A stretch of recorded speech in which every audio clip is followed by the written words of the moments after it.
It's Trixie, and I know for a fact that many German learners hate umlauts.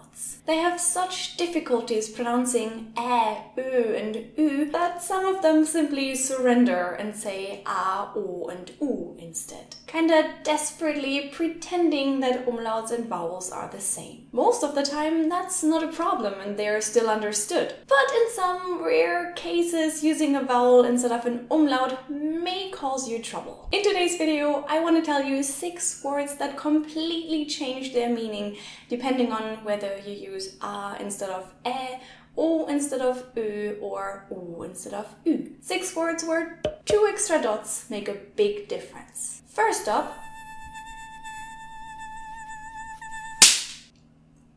die Mücke, a mosquito.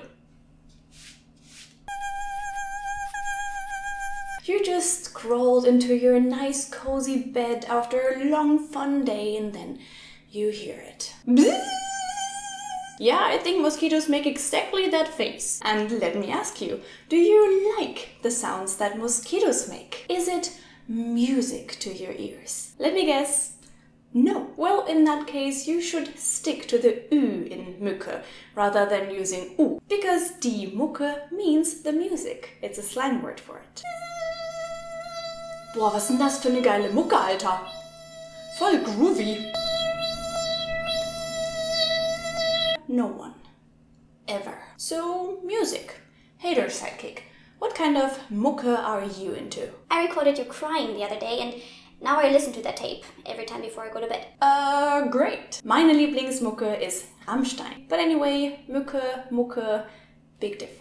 Now, speaking of Mucke, a club or a bar is where you will almost always find all kinds of music. In German, the bar is die Kneipe or simpler die Bar. And in this case, 2 extra dots mean real danger. Because der Bär is a bear. Let me put it this way. If you were supposed to meet your German friend next to a bar, you get lost in a forest and you end up next to a bear. Make sure that you pronounce the correctly when you call for help, if you still can. Die Bar, der Bär. From Bär to Bärenhunger. After a long night in a club or in a bar, people usually tend to get a little hungry. Well, a little, or more like eating a whole elephant hungry. Been there, done that. Freaking 5 years ago. In Germany, I think a Döner is the typical thing that many get at 4 o'clock in the morning to then eat it completely drunk and therefore in the most disgusting way. Yep, Hasselhoff style.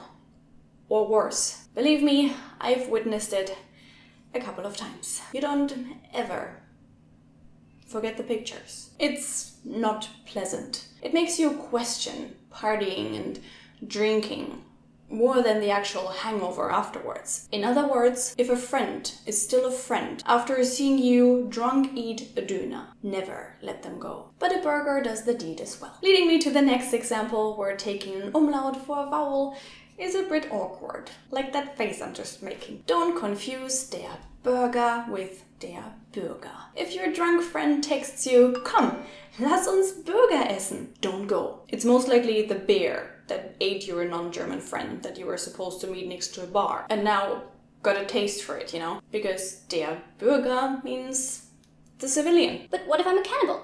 Can I join the bear then? Sure, that makes sense. But as most people aren't cannibals, at least that's what I hope, they'll choose der Burger over der Bürger. The only question left is, what kind of burger? Beef, chicken, or a veggie patty? Which sauce? Or what about extras like roasted onions? In this case, be careful again. They are called Röstzwiebeln in German. You do not want to confuse rösten with rosten, trust me. Or should I say rust me, because rosten means to rust. So Röstzwiebeln, Röstzwiebeln would literally be rusty onions. And even though they may actually look similar to roasted onions, you know, the brown color, I'm pretty sure they are neither tasty nor very healthy. You and your friends had a nice meal, the hangover is about to kick in, so you better go home. Before you can, you have to pay though. So,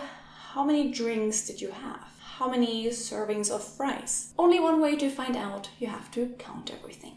Ich werde alles Zahlen. You say confidently, because when you're drunk it's so much easier to speak German. Not realizing, however, that you made a huge mistake. You see, to count is zählen in German. Zahlen, on the other hand, means to pay. So instead of saying I'll count everything, you just happily claimed I'll pay everything. Your German friends cheer. You notice your mistake and you take out your wallet with a tear in your eye. Zählen versus Zahlen.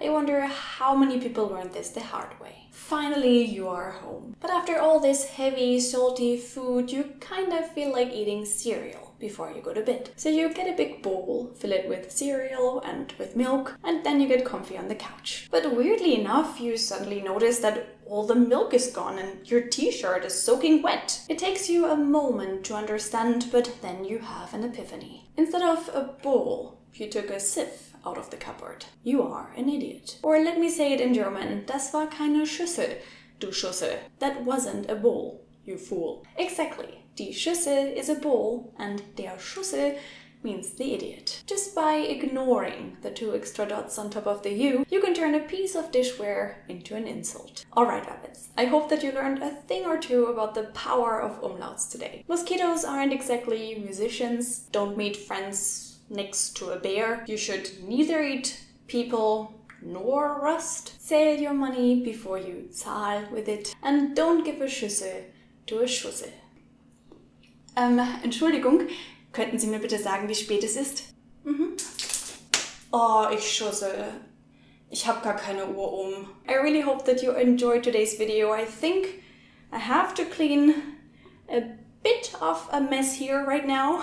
So I hope it was worth it and you liked it. If so, please leave a thumbs up because that would make me really, really happy. That was vegan milk, by the way. No animal products wasted in the making of this. What do you think? Are you learning German and you find it difficult to pronounce umlauts? Do you have other examples for words where you shouldn't confuse vowels and umlauts? Did you know all the words that I mentioned today? Share your thoughts in the comments. Wow, it must have taken you hours to learn this choreography. Well, not hours, but it's nice that you appreciate the effort. I'm afraid this video is over now, but if you can't get enough of Don't Trust the Rabbit, then you can also follow me on Twitter, Instagram and Facebook. Also, subscribe to the channel for more videos like this one, and if you want to support me even a bit more, you can also find Don't Trust the Rabbit on Patreon. I would really appreciate your help. Now I wish you all a wonderful day, don't get eaten by a bear, and I hope to see you in my next video.